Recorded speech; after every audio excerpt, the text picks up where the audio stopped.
Queremos saludar al señor viceministro de Salud, doctor Francisco Pérez. Lo invitamos a un diálogo para conocer, en primer lugar, cómo estamos enfrentando la pandemia por el COVID-19 con el crecimiento de casos de contagios, sin embargo, no con la letalidad de como fue al comienzo, con una circunstancia que siempre la resaltaremos: el proceso de vacunación en el Ecuador, que ha sido ejemplar y que al contrario hay que exigir quienes no se han puesto refuerzos continúen haciéndolo. Esa es una gran protección científica, las vacunas. ¿Cómo estamos con los casos COVID en el Ecuador, doctor Francisco Pérez? Muy buen día. Buenos días, Miguel. Muchas gracias por la invitación. Buenos días a todos los que nos escuchan. Bueno, efectivamente, como bien lo ha dicho usted, durante estas últimas 4 semanas hemos tenido un aumento de casos. Este aumento de casos obedece a la presencia ya en el Ecuador de dos variantes de la variante Omicron. O sea, la variante Omicron ha tenido ya unas subvariantes, unos sublinajes que son mucho más contagiosos que las iniciales, y esta es la variante BA5 y BA4. Y hemos tenido durante, como usted bien dice, estas últimas 4 semanas un aumento de casos. Este aumento de casos ventajosamente no se ha visto reflejado en la mortalidad ni en el número de personas hospitalizadas. Sí hemos aumentado el número de personas hospitalizadas. Pasamos de tener alrededor del 15% de ocupación hospitalaria a nivel general, tanto en la red pública como en la red privada, para tener ahora alrededor del 35% de ocupación de camas. Y lo mismo en cuidados intensivos, pasamos de tener más o menos un 10% de ocupación en camas de cuidados intensivos a tener un 25% de ocupación en camas de cuidados intensivos. Toda vez que la disponibilidad de camas en este momento es menor, no porque no tengan capacidad del sistema, sino porque se ha dejado de dejar camas para COVID, porque se ha comenzado a atender también la otra patología. Nosotros hemos comenzado nuevamente, o hemos mantenido, antes que comenzar, hemos mantenido los procesos de vigilancia y seguimiento. Tenemos las pruebas necesarias, las pruebas suficientes. Tenemos casi 300.000 pruebas puestas en territorio para que puedan acudir todos los ecuatorianos a hacerse la prueba de COVID.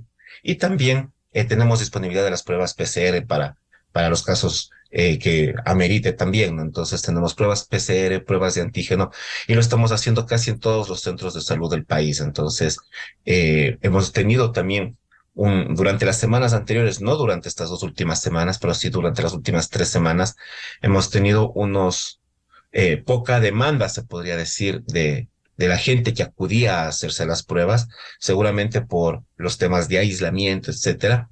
Pero nosotros también, precisamente para dinamizar un poco la situación y basado siempre en evidencia científica, hemos cambiado el tiempo de aislamiento de las personas y lo bajamos de 7 o 10 días a 5 días, toda vez que se sabe que después de los 5 días de realizarse la prueba, seguramente ya no tiene capacidades de contagio. Entonces, hemos hecho un cambio en el aislamiento, y llamamos a las personas a que se sigan haciendo las pruebas, que la única forma de reconocer dónde está el virus, y esto nos ayuda también a nosotros, es haciéndose las pruebas. Nosotros tenemos un sistema de vigilancia basado en eventos, así es como se llama, y lo que hacemos es un paneo nacional de las parroquias donde están ocurriendo el mayor número de casos o el mayor número de hospitalizaciones.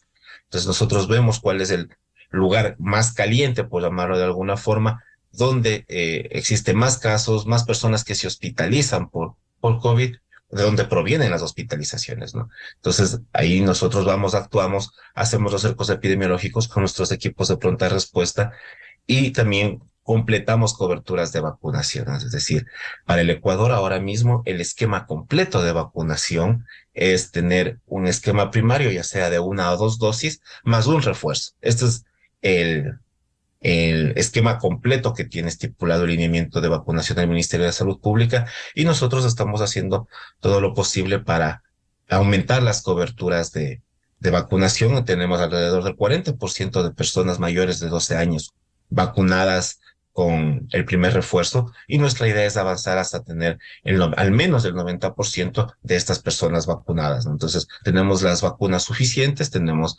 disponibilidad también de centros de vacunación a nivel nacional y además también mantenemos nuestra estrategia de brigadas móviles, es decir, nosotros en los lugares de difícil acceso, nosotros llevamos también estas vacunas para poder completar los refuerzos.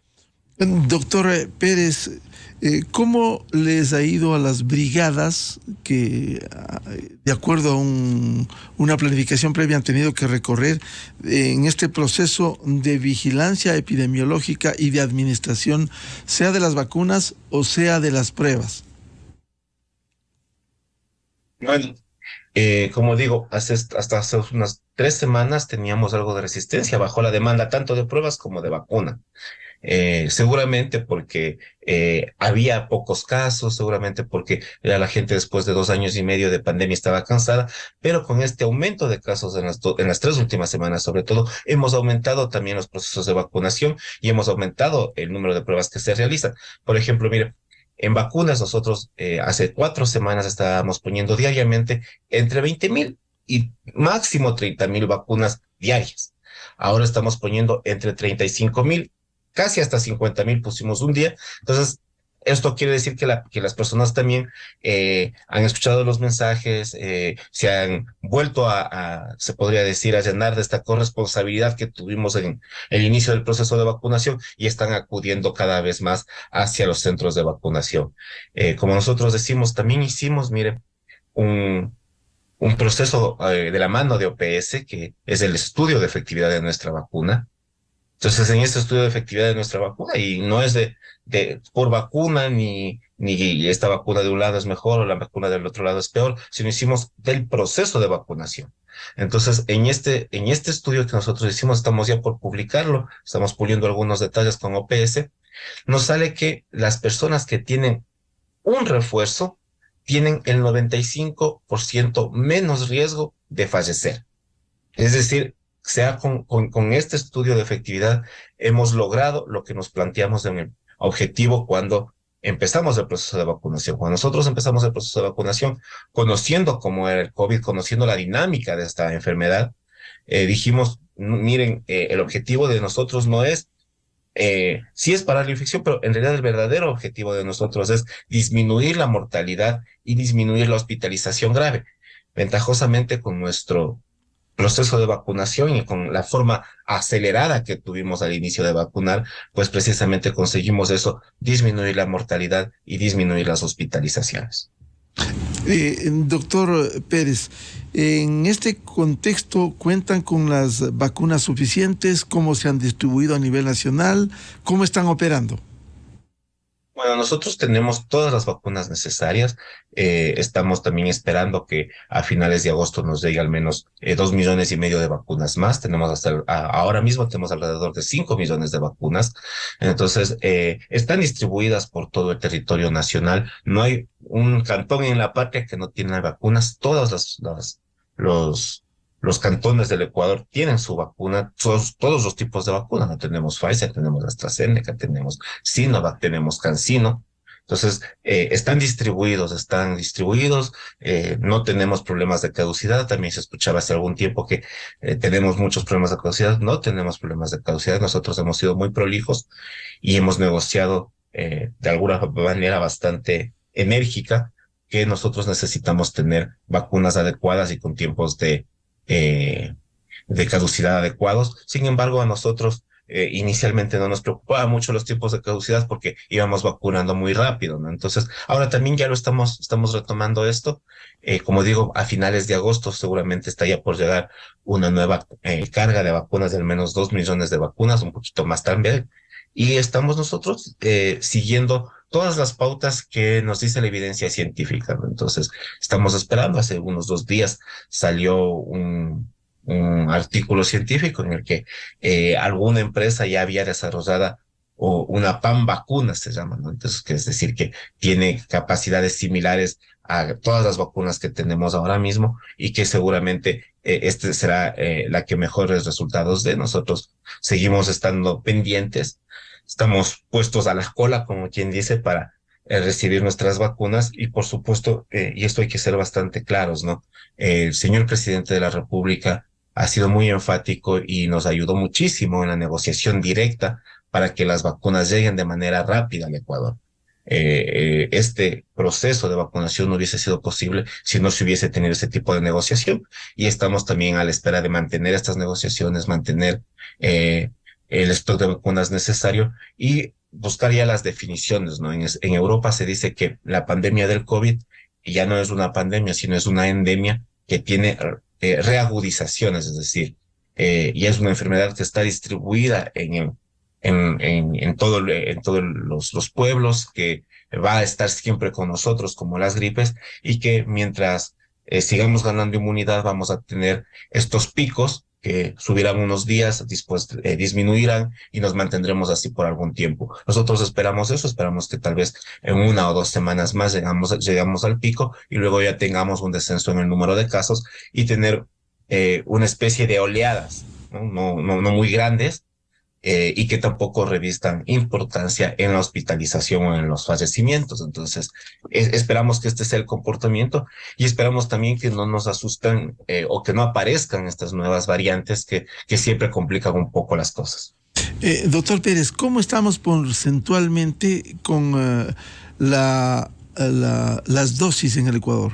Los que han recibido las 2 dosis y los que han recibido 1 o 2 dosis de refuerzo. Bueno, mire, para las 2 dosis en personas mayores de 2 años, de 3 años, perdón, estamos alrededor del 83% a nivel nacional con las 2 dosis, cerca del 83%. Sin embargo, para las dosis de refuerzo en personas mayores de 12 años, porque el lineamiento permite poner una dosis de refuerzo solamente a las personas mayores de 12 años, estamos cerca del 40%. Nosotros aspiramos que y para cuarta dosis tenemos apenas el 6%, ¿no? Y sobre todo este 6% a nivel nacional corresponde a personal sanitario, un poco al personal de servicios básicos, pero todavía nos falta ahondar en la vacunación con las personas de tercera edad, con las personas con enfermedades crónicas, con las personas que tienen mayor susceptibilidad de tener algún tipo de problema posterior al COVID, ¿no? Entonces, estas segundas dosis de refuerzo todavía nos falta mucho por recorrer, tenemos un bajo porcentaje de cobertura. Nosotros queremos primero cubrir de manera muy rápida las primeras dosis de refuerzo para luego compensar con la campaña de las segundas dosis de refuerzo.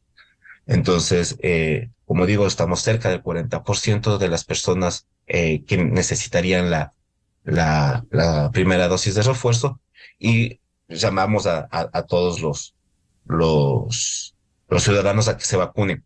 En el COE nacional y gracias al apoyo de la Vicepresidencia de la República, se ha creado un comité interinstitucional de apoyo al plan de vacunación. La semana anterior vacunamos o estuvimos vacunando, ahí, haciendo la programación para vacunar a todas las instituciones públicas. Vacunamos a más de 150,000 personas que trabajan en las instituciones públicas.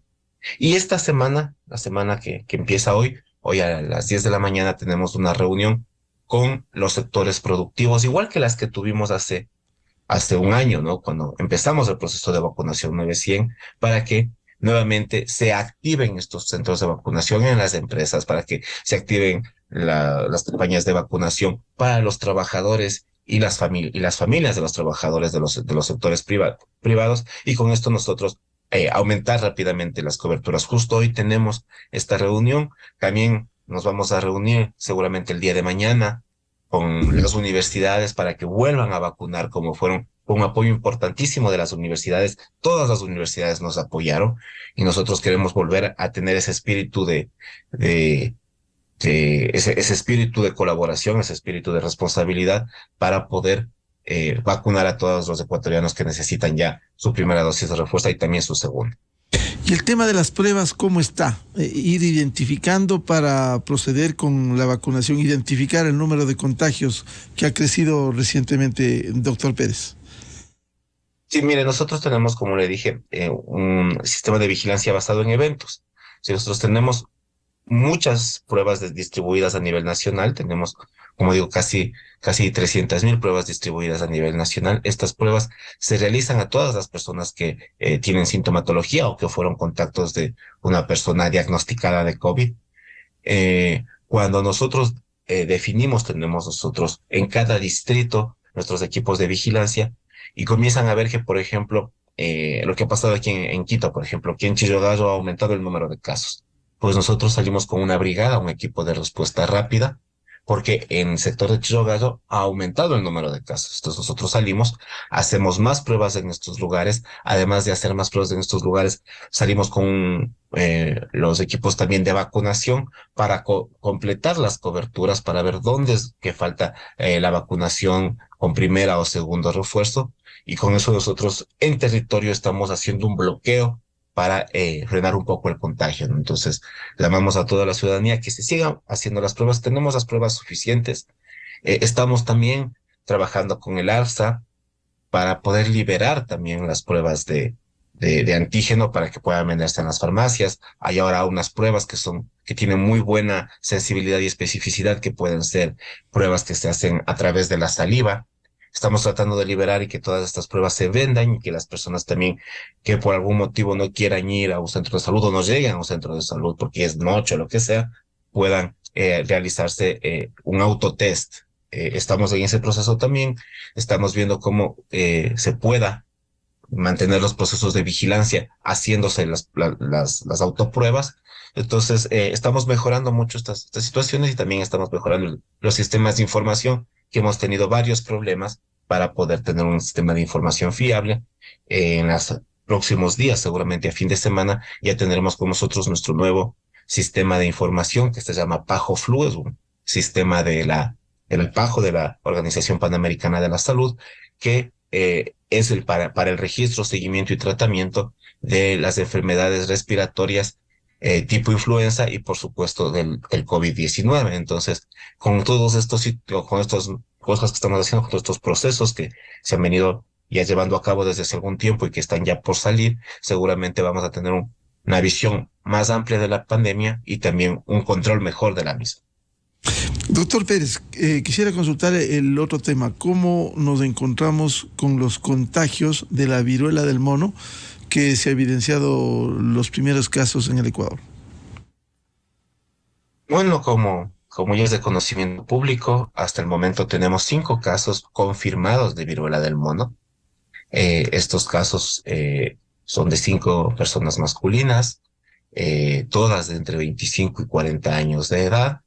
Eh, Al momento todas las personas están estables. El primero y el segundo caso ya están de alta. El primero ya salió de alta hace más de una semana y el segundo caso ya está por salir el día de hoy. Es el último seguimiento que se hace porque ya han transcurrido los 21 días desde el inicio de los síntomas.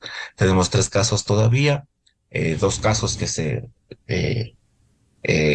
confirmó el diagnóstico el día viernes y nosotros, por nuestro lado, estamos siguiendo los contactos de estas personas precisamente para poder conocer en dónde se focaliza la enfermedad. Hasta ahora, la mayoría de los contagios, es decir, 4 de los 5 contagios, se han dado en la ciudad de Guayaquil y al menos 3 de los mismos tenemos completamente identificados que ha sido a través del contacto con grupos de personas extranjeras que llegaron al Ecuador y seguramente tenían la patología cuando al momento del ingreso del país.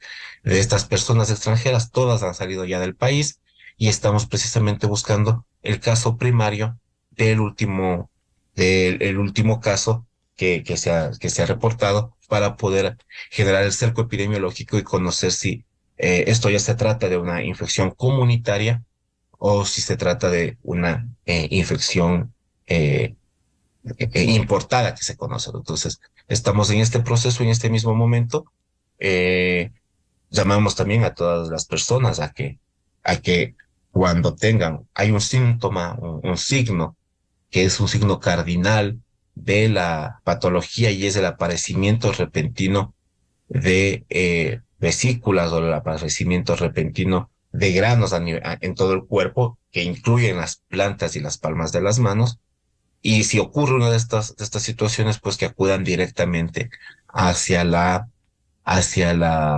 centros de salud, que nosotros tenemos en este momento un stock suficiente de pruebas, tenemos alrededor de 1.000 pruebas disponibles en el INSPI para poder realizar los exámenes. Además, tenemos 2 laboratorios privados también que ya cuentan con este tipo de pruebas para poder ayudarnos a los testeos. Ventajosamente se sabe que esta enfermedad no es muy grave. Se han reportado en el mundo ya 3 personas fallecidas con viruela del mono. Sin embargo, todavía no se puede atribuir la mortalidad a esta patología. Porque, por ejemplo, la persona que ha fallecido, la primera persona que falleció fue una persona en Brasil, tuvo o tenía un problema oncológico, es decir, tenía una inmunosupresión y no está claro si en realidad el fallecimiento fue por motivos de la viruela o por su patología previa, ¿no? De todas maneras, hasta el momento ninguno de nuestros pacientes ha tenido ninguna sintomatología que merezca hospitalización. Se les ha hospitalizado 1 o 2 días para poder tomar las pruebas, para poder hacer las investigaciones, las indagaciones, y luego se han ido con el alta a su domicilio, pero para que mantengan dentro de su domicilio la cuarentena de 21 días. De cualquier manera, las prevenciones, doctor Pérez, ¿cuáles serían para evitar especialmente el contagio? Bueno, esta es una patología que se transmite por el contacto, ¿no? Es decir, es una enfermedad de contacto. Miren, ayer nada más leía una noticia en España que una persona se había contagiado al comprar uno de estos scooters eléctricos a otra persona. Es decir, la persona que le vendió tenía el contagio y como seguramente tenía vesículas en sus manos, agarró el manubrio de estos patinetes eléctricos y se los llevó a otra persona. Esta persona le compró este scooter eléctrico. Al momento de él utilizarlo solo para hacer la prueba, luego de 2 días se enfermó y no sabía, dijo, yo no he tenido contacto con nadie, y el contacto estuvo ahí. Es decir, que lo primordial en este momento es el lavado de manos, evitar el contacto con las personas. Si nosotros vemos que una persona tiene granitos, pues evitar el contacto, no tocar, porque si tocamos nos podemos infectar. También se ha descrito que puede existir algo de contagio a través de las vías respiratorias. Es decir, si yo tengo síntomas, me aparecen estas ronchas en el cuerpo, me tengo que poner una mascarilla de forma obligatoria. Y además, también se ha descrito que incluso se puede contagiar a una persona por la utilización de útiles de aseo, por ejemplo, o de ropa de cama o de toallas. Esto es lo que pasó al inicio cuando empezó el brote, con un sauna, etcétera, etcétera. Entonces, claro, el aseo adecuado, la limpieza de superficies, el lavado constante de manos y el utilizar mascarilla son las medidas de protección más importantes. El, eh, ¿Cómo se está controlando el ingreso al país si es que pudiera llegar nuevos casos? Bueno, nosotros tenemos activado lo que por reglamento internacional es necesario tener, que es la hoja de salud del viajero. En esta hoja de salud del viajero, nosotros preguntamos por todos los signos y síntomas que puede haber tenido o si ha tenido contacto con alguna patología eh, se llama de declaración obligatoria en los últimos 5 días al ingreso al país, en la última semana de ingreso al país. Nosotros analizamos estas bases de datos. Generalmente cuando ocurre este contagio, no tenemos conciencia de que hemos estado o que hemos tenido contacto con alguna persona, sino que hasta que aparecen los síntomas y vamos uniendo. Pero nosotros, mire, gracias a esta hoja de salud del viajero, pudimos contactar, había un caso sospechoso. Mientras ha pasado desde mayo hasta ahora, hemos tenido alrededor de 120 personas que han sido sospechosas de viruela del mono. De estas, solo 5 han sido positivas. Tuvimos un caso de un ciudadano chino que ingresó al país que tenía sintomatología compatible con viruela del mono. Y hasta que salgan los resultados, gracias a tener esta hoja de salud del viajero, que se llena por online, que no es necesario descargarse o imprimir, sino que se puede llenar en el celular, nosotros pudimos conocer qué personas vinieron en su vuelo, cuáles eran las personas que estaban sentadas alrededor del señor y hacerles el seguimiento y controlar que esas personas no tengan tampoco ninguna sintomatología. Este señor de origen chino, al final resultó negativo y pues nosotros también ya bajamos los cercos con las personas que estaban contactadas. Entonces nosotros tenemos varias estrategias para poder reconocer cuáles son las personas que pudiesen tener riesgo de contagio, sobre todo al ingreso al país. Doctor Pérez, ¿y cómo van los procesos para solucionar la provisión de medicamentos a los usuarios? ¿Se han hecho algunos ejercicios de externalización? ¿Cuándo se completa el proceso? Bueno, nosotros hemos trabajado desde que se declaró la emergencia sanitaria para poder alcanzar el mayor número de ítems posibles para la compra, ¿no? Es decir, este proceso se terminará la próxima semana, cuando ya se cumplan, no, en 2 semanas más, cuando ya se cumplan los 60 días desde el llamado a la emergencia. Hemos tenido muy buenas noticias, hemos tenido más de 600 procesos de compra que ya están validados, nuestros proveedores se han catalogado muchos fármacos.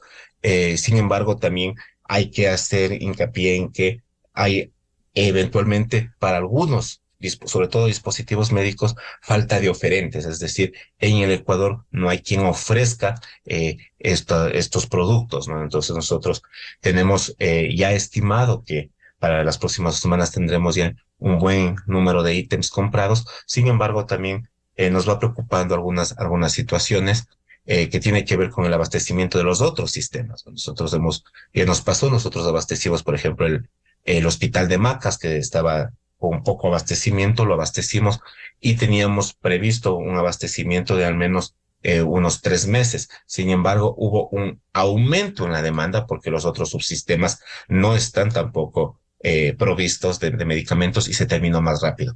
Estamos nosotros tratando de hacer todo lo posible para que las compras sean lo más ágiles posible. Precisamente para eso se llamó el estado de emergencia y tenemos equipos trabajando todo el tiempo, ¿no? Hemos venido trabajando el fin de semana, estos últimos 3 fines de semana, nuestros equipos de compras públicas han estado trabajando, y no solamente en planta central, sino en todo el territorio nacional, en todas las coordinaciones zonales, y esperamos que en los próximos días ya poder tener al menos las primeras entregas, ¿no? Todo este proceso que estamos llevando nosotros a cabo, lo revisamos semanalmente con el señor vicepresidente, en unas reuniones que se tienen con el señor ministro, el representante del IES, del ISFA, del ISPOL, y con ellos se va analizando precisamente la situación de abastecimiento. Como digo, se lo hace todos los martes y seguramente el día de mañana se tendrán ya los informes del avance hasta ahora. Bien, al señor viceministro de Salud, doctor Francisco Pérez, muchas gracias la información que nos ha proporcionado a la revista de Opinión Democracia. Muy amable, doctor Pérez, muy buen día.